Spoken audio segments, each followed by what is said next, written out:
백수였던 남편은 어느 날부터 매달 200만 원을 감사하게 받으라는 듯이 던져주고 아내는 그간의 고생도 잊은 채 그 돈을 받고 설거지 알바를 하며 친정 엄마의 병원비까지 감당했다. 그러던 어느 날 남편이 강남 오피스텔에서 젊은 여자들과 돈 봉투를 주고받는 장면이 아내의 눈에 들어오지만 그것은 불륜이 아니라 13억짜리 비밀이었다. 남편은 2년 전 로또 1등에 당첨되고도 숨긴 채 시댁에는 효자 노릇을 하고 처가에는 냉정했다. 절망 끝에서 아내는 자신이 5년간 모아둔 영수증과 카드 명세서를 떠올린다. 그 복권을 산 사람은 남편이 돈이 아니라 바로 아내의 카드였다. 돈의 주인이 뒤집히는 순간 부부의 세계도 뒤집힌다. 제1장 세상 편한 남편. 한정임은 걸레를 비틀어 짜다가 손목이 시큰해 멈췄습니다. 갱년기가 지나도 몸은 가끔 여기 아프다고 먼저 말한다. 정임은 손목을 주물렀다. 부엌 창문 밖으로는 겨울비가 내렸습니다. 그런 날이면 관절이 더 민감해졌습니다. 거실 소파에는 남편 최도연이 누워 있었습니다. 리모컨을 조종하듯 텔레비전을 돌리며 한숨을 길게 내쉬면서 뭔가 억울한 사람처럼 숨을 쉬었습니다. 마치 세상이 그에게 빚이라도 진 듯이. 도연이 회사를 그만둔 건 5년 전이었다. 권고사직이라는 말 뒤에는 이미 끝나버린 자리와 차디찬 시선들이 붙어 있었습니다. 도연은 집에 돌아와도 자신이 가진 가장 큰 자산이 학벌이라고 믿는 사람이었다. S대, 증권사, 임원. 그 세 단어를 하루에도 10번씩 자신에게 되뇌었다. 평범한 집의 문제는 항상 돈이었습니다. 퇴직금으로 생긴 목돈이 정임이 모르는 사이 주식과 코인으로 사라졌습니다. 도연은 어쩌다 한번 이번엔 올라갈 거야라고 말했고 결국은 운이 나빴다로 끝냈습니다. 운이 나쁜 게 아니라 실력도 없고 책임도 없는 것이었습니다. 정임은 그런 남편을 버리지 못했고 이혼을 생각하지 않은 것도 아니었습니다. 하지만 언제나 걸리는 게 있었습니다. 그래도 애 아빠인데, 그래도 한때는 잘 나가던 사람인데, 정임은 아이들과 미운정 때문에 남편을 품고 살았다. 사랑은 사라진 지가 오래전이다. 남들과 똑같이. 남편 도연이 어느 날에 느닷없이 말했습니다. 나 내일부터 출근한다. 어떤 회사인지 직장을 어떻게 구했는지도 말이 없습니다. 하지만 정임은 그 말에 한 가닥 기대를 걸어본다. 큰 기대는 하지 않았지만 남편이라는 존재에게서 가끔 기대를 품고 산다. 그러나 남편이 이어서 한 말은 기대를 저버리지 않았습니다. 내가 생활비는 딱 200만 원 줄게. 도연은 마치 왕이 백성에게 하사하듯 천천히 말했습니다. 그 이상은 묻지 마. 나도 품위 유지해야 해. 정임은 순간 웃음이 나오려다 삼켰다. 품위? 미친놈 지한테 아직 그런 게 남아있는 줄 아나 보다. 그 말이 아내의 메마른 감정에 비웃음을 한번 날리게 해준다. 저 사내는 아직까지 정신을 못 차렸나 보다. 그리고 정임은 마음속으로 계산을 했습니다. 200만 원 지금 우리 집의 사정상 적은 돈이 아니었습니다. 하지만 5년 동안 구멍난 살림과 빚을 생각하면 원금은 고사하고 이자도 못 건지는 느낌이 들었습니다. 나오려는 한숨을 참고 정임은 고개를 끄덕였습니다. 남편이 집 밖으로 나가면 집안의 공기가 덜 답답해질 테니까. 남자는 밖으로 나 돌아야 하는데 너무 집돌이라 답답해 죽을 지경이었습니다. 그날 밤 정임은 장롱 아래에 큰 상자를 꺼냈습니다. 그간 모아둔 영수증 상자. 정임은 결제 내역 영수증을 버리지 않고 모아둡니다. 그 종이 한 장이 사라진 돈의 흐름을 잡아준다고 믿었습니다. 주변의 친구들은 그거 다 쓰레기야라고 말했지만 정임은 그런 말들에 휘둘리지 않고 묵묵히 모은다. 사소한 결제 하나하나가 쌓여서 눈덩이가 되는 순간이 있다. 정임은 상자를 다시 묶으며 혼잣말을 했습니다. 누가 뭐래도 내가 정한 건 내가 지켜야지. 정임의 성견지명이라고 해야 하나? 그때 몰랐지만 그 하나가 13억을 뒤집을 칼이 될 줄은. 제2장 향수와 택배 상자. 도연이 출근을 시작된 후 일상의 변화는 한 달도 안 되어 나타났습니다. 목이 늘어난 티셔츠가 사라지고 새하얀 셔츠가 걸렸고 출근 가방이 생기고 향수 냄새도 났습니다. 정임은 그 냄새가 왠지 어색하고 낯설었다. 부부는 오래 살다 보면 서로의 냄새를 안다. 없던 냄새는 늘 이유가 있다. 그리고 집 앞에 번쩍이는 외제차가 있었습니다. 도연은 정임에게 태연하게 말했다. 법인 리스야. 회사에서 해줬어. 말을 하면 다툼이 되기 쉬워서 정임은 입술을 다물었습니다. 그리고 정임은 머릿속에서 계산을 시작했습니다. 법인 리스, 보험, 유지비 등 중소기업 고문이 첫 달부터 그 대우를 받는다? 상식이 고개를 흔들었습니다. 또 하나 이상한 일이 있었습니다. 월급을 얼마나 받는지 모르지만 택배 상자가 늘었습니다. 예전에는 택배가 오면 정임이 받아 주방으로 옮겼는데 어느 날부터 남편이 스스로 택배를 받아 방으로 들고 가서 혼자 풀었습니다. 싸가지를 밥에다 말아먹는 찌질이 같은 행동입니다. 부부 사이에서 비밀이 시작되는 순간 집안의 공기는 묘하게 비틀어진다.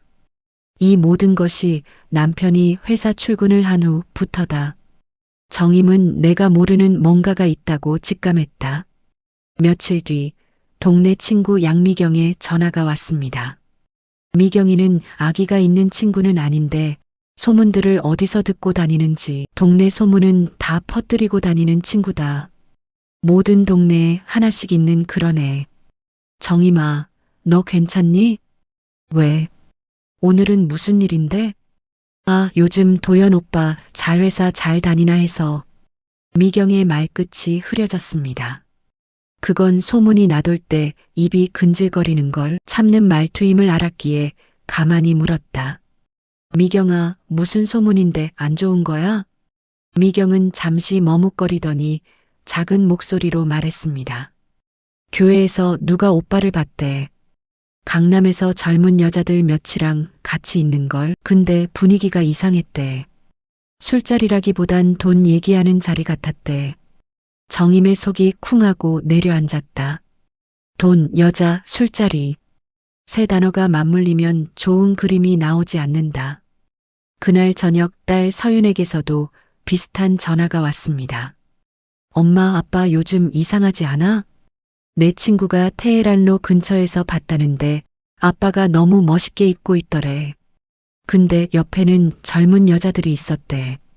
정임은 그럴 수도 있지라고 말하며 딸을 달랬지만 마음속에서는 걱정이 눈덩이처럼 커지기 시작했습니다. 정임은 그날 밤 잠을 제대로 못 잤다.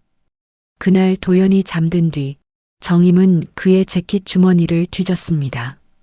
몇 번을 망설였지만 의문이 암덩어리를 안고 가기보다는 확인하고 밝혀내서 없애야겠다고 마음먹었습니다.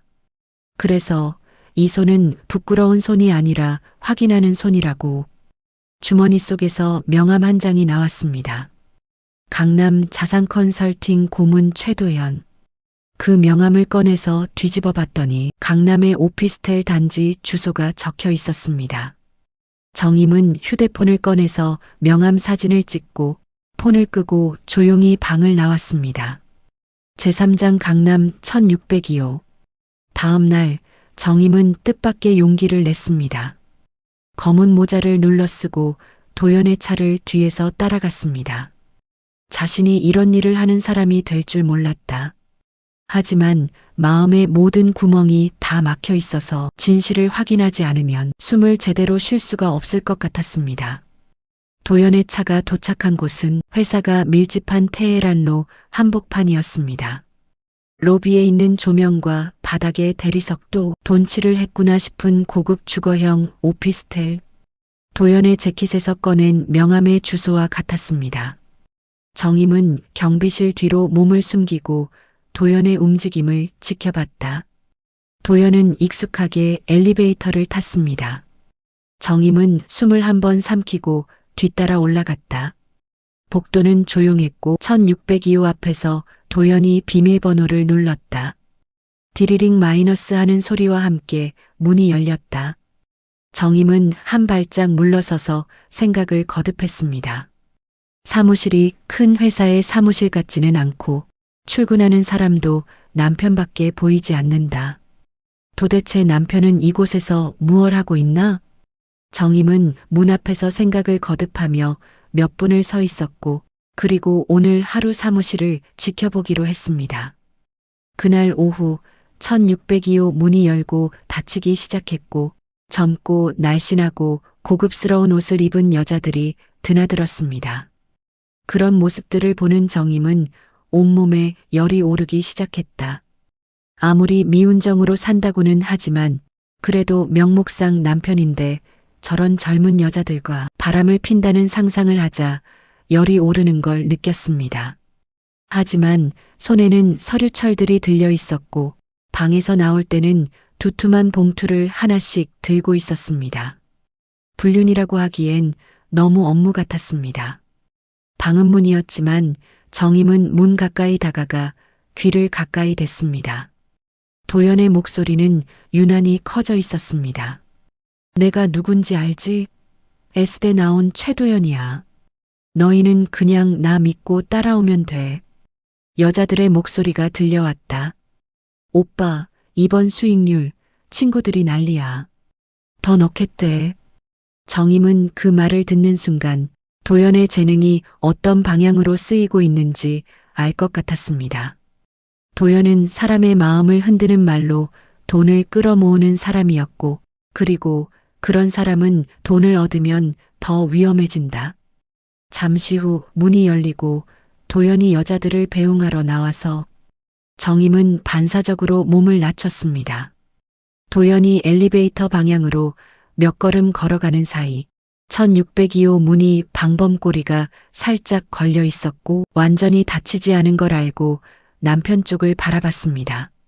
정임은 지금이 기회라는 걸 알고 있었고 그렇지만 동시에 위험한 일이라는 것도 알았습니다.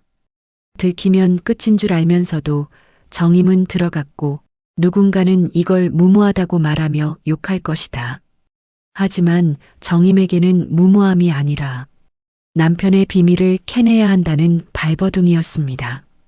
정임은 신발장 옆 커튼 뒤에 숨어 숨을 죽였습니다.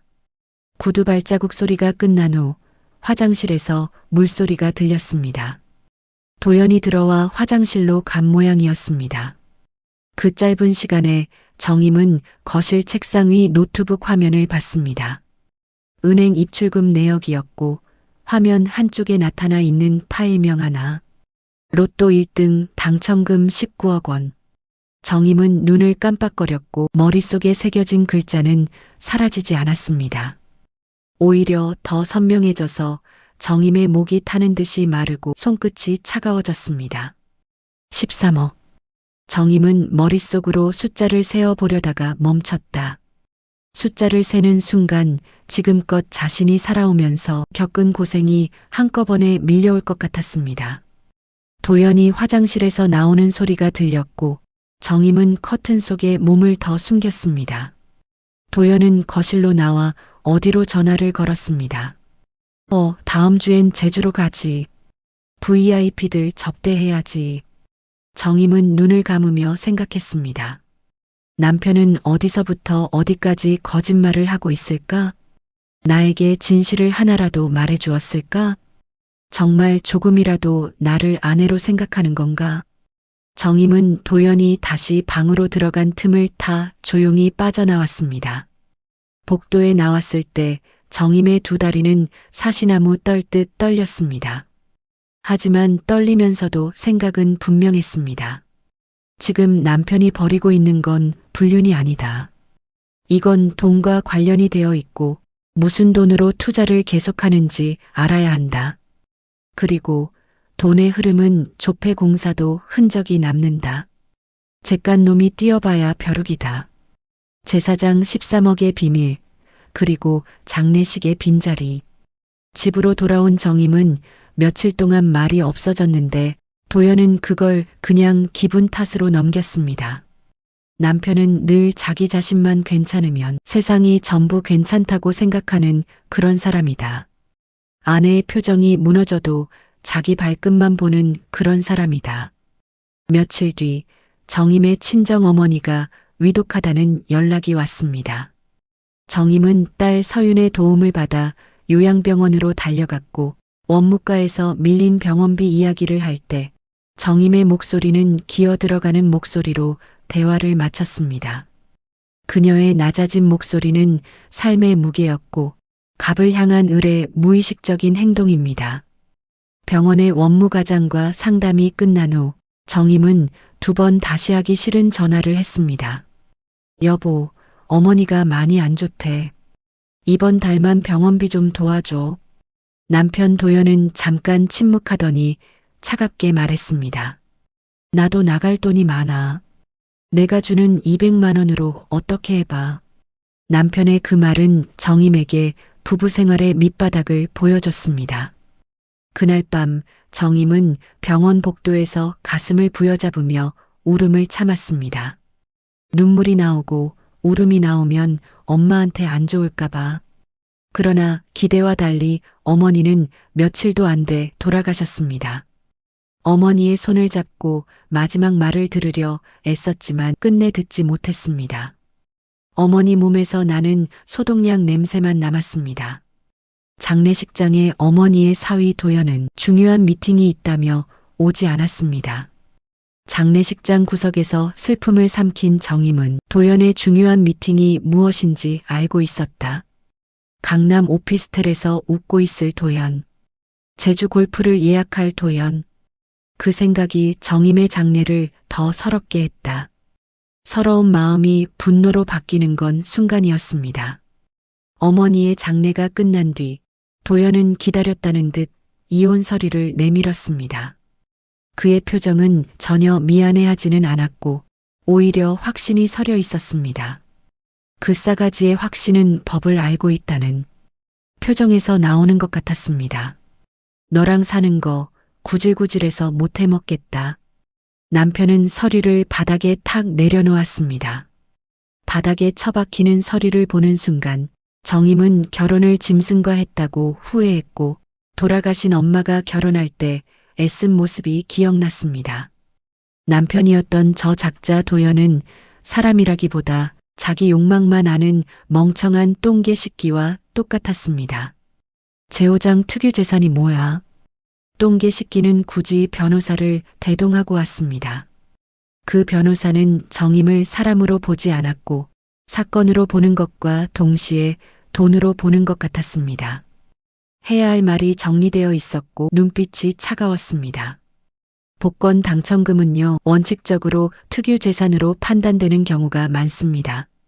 눈빛이 차갑던 변호사는 내가 모르는 사실을 천천히 설명했습니다. 특유 재산은 부부가 함께 모은 돈이라기보다 한 사람에게 우연히 생긴 재산으로 보는 것이다. 그래서 재산 분할에서 제외될 수 있다. 라고 말했습니다. 강아지 시키 변호사는 내가 컴퓨터에 있는 파일명을 봤다는 사실만으로 도연은 지가 복권에 당첨된 걸 내가 아는 것으로 여기다 보니 미친놈의 변호사와 똥개 시키 덕에 내가 모든 걸 알게 되었습니다. 이거는 날고 기는 놈 상대로 땅 짚고 헤엄친 격입니다. 세상이 이렇게만 풀리면 살만 날 것 같습니다. 그리고 눈빛만 차갑고 모질이인 변호사는 덧붙였다. 부인께서 그 당첨금에 직접 기여했다고 보기 어렵다면 분할 대상이 아닐 가능성이 크다고 봅니다. 똥개 식기는 야비한 웃음을 지었습니다. 들었지? 법이 그래. 내가 너한테 200만 원씩 준 걸 고마워해. 정임의 마음이 텅 비었습니다. 그래도 평생을 같이 살았는데 법 앞에서 기여가 없다는 말이 이렇게 잔인할 줄 몰랐다. 정임은 말 그대로 숨이 막혔습니다. 그때 정임의 머릿속에 이상한 질문 하나가 떠올랐다. 도연이 복권을 어디서 샀지? 정임은 도연을 너무 잘 안다고 믿었다. 그는 태생적으로 게으른 사람이었습니다. 집 앞 50m 편의점에 가는 것도 귀찮아했습니다. 그런데 그 당첨 확인서에 적힌 판매점은 정임의 예전 직장 근처였습니다. 집에서 차로 30분 거리기도 하지만 절대로 아내를 위해 회사 근처로 오는 사람이 아니었습니다. 도연이 그 먼 곳까지 가서 복권을 샀다고? 정임은 고개를 여러 번 저었습니다. 그럴 리가 절대 없다. 정임은 집에 돌아오자마자 영수증 상자를 꺼냈습니다. 영수증 종이를 펼쳐가는 손이 떨렸습니다. 하지만 정임은 영수증을 전부 펼쳐서 찾기 시작했습니다. 정임은 복권 당첨일과 똑같은 주의 영수증을 찾았습니다. 1년 전 7월의 금요일 밤. 그날은 도연이 술에 취해 정임의 직장 앞으로 찾아왔던 날과 겹쳤습니다. 정임은 오래된 체크카드 명세서에서 한 줄을 찾아냈습니다. 7월 7일 대박 복권방 5,000원 체크카드. 정임의 손끝이 얼어붙었습니다. 입에서 단내가 나고 몸속의 혈액이 한 방향으로 모이는 느낌이었다. 내 카드로 샀다. 정임은 자신이 그날 복권을 결제했던 장면이 떠올렸습니다. 정임은 입가는 자신도 모르게 웃음이 나왔고 그것은 기쁨의 웃음이 아니라 세상은 비틀려 있었어도 어딘가 정직한 면도 있었구나 하는 웃음이었습니다. 제육장 기억의 퍼즐. 그날의 기억은 아주 사소했고 쪽팔려서 기억하고 싶지 않은 날이었다. 정임은 기억하지 못하였고 그러나 영수증만큼은 그날을 잊지 않았습니다. 2년 전 7월의 금요일. 정임은 회사에서 야근을 마치고 집으로 가려고 나왔고 그때 남편 도연에게서 전화가 왔습니다. 여보, 나 지갑 잃어버렸어. 나 좀 데리러 와. 정임은 화가 났지만 그래도 애들 아빠인데 길에 버릴 수는 없었다. 정임은 도연을 데리고 24시간 국밥집에 들어갔고 해장국을 먹이면서도 정임은 속이 부글거렸습니다. 그러다 도연이 계산대 옆에서 비틀거리며 복권방을 가리켰다. 복권 한 장만 이번엔 진짜야. 똥꿈 꿨어. 정임은 길게 한숨을 쉬었습니다. 꿈이 문제가 아니라 삶이 문제였기 때문입니다. 정임은 지갑을 열었지만 현금 5,000원이 없었습니다. 대신 체크카드를 꺼냈습니다. 5,000원만. 자동으로요. 복권이 출력되었고 정임은 그 복권을 도연의 셔츠 주머니에 구겨 넣었습니다. 그리고 택시를 타고 미친 개의 술주정을 들으며 집으로 왔던 겁니다. 다시는 술 먹고 전화하지 마. 그게 복권 당첨의 스토리인가 봅니다. 정임에게는 분노와 피로가 뒤섞인 밤. 그러나 도연에게는 13억의 씨앗이 된 밤이었습니다. 정임은 눈을 감았다 뜨며 생각했다. 복권을 들고 있었던 건 도연일지 몰라도 복권을 산 사람은 나다. 자금 출처는 정임의 카드였고 돈은 정임의 통장에서 나갔다. 그리고 중요한 건 그 사실을 증명할 종이가 정임의 손에 있다는 것이었다. 정임은 딸 서윤에게 말했다. 서윤아, 복권을 산 사람이 엄마였어. 딸은 한동안 말이 없다가 조용히 말했습니다. 엄마, 그럼 아빠가 훔친 거네. 정임은 딸의 얼굴을 보며 고개를 끄덕였다. 그놈의 식기가 훔친 건 돈만이 아니었다. 정임의 시간, 정임의 믿음, 정임 어머니의 마지막을 지킬 기회까지. 제7장 준비가 중요하다. 정임은 아름아름으로 변호사를 찾아갔는데 박재민 변호사는 말을 길게 하지 않았습니다.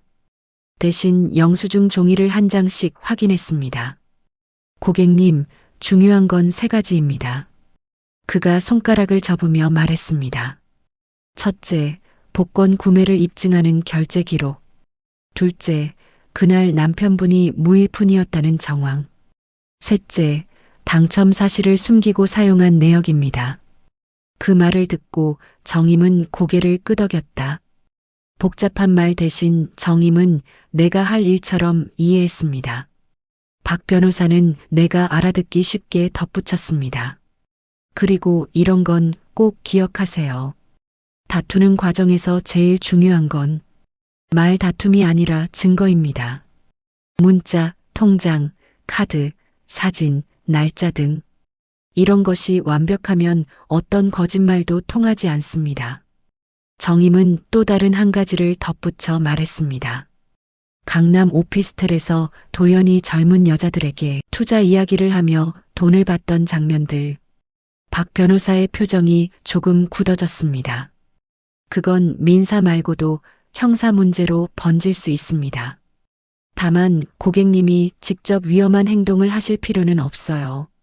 법원은 누가 무엇을 했는지를 피해자의 눈으로 보지 않고 확실한 증거 자료로만 봅니다. 정임은 변호사의 말을 들으며 고개를 끄덕였습니다. 사실 정임이 바란 건 복수가 아니었습니다. 하지만 자신이 살아온 힘들었던 시간만큼 진실이 제자리를 찾는 것. 정임은 집으로 돌아와 도연의 행동을 기록하기 시작했습니다. 캘린더에 날짜를 적고 도연이 지출한 흔적을 정리했습니다. 배달 영수증, 카드 명세서, 통장 입출금. 도연이 대놓고 돈을 쓰는 족족 그 돈은 흔적을 남겼습니다. 제8장 법정의 반전. 재판 당일에도 똥개식기는 여전히 내가 제일 잘났다. 내가 법을 너보다 더 안다는 얼굴이었습니다. 그는 자신이 유리하다고 믿는 것 같았습니다. 변호사도 그 옆에서 서류를 정리하며 고개를 끄덕였습니다.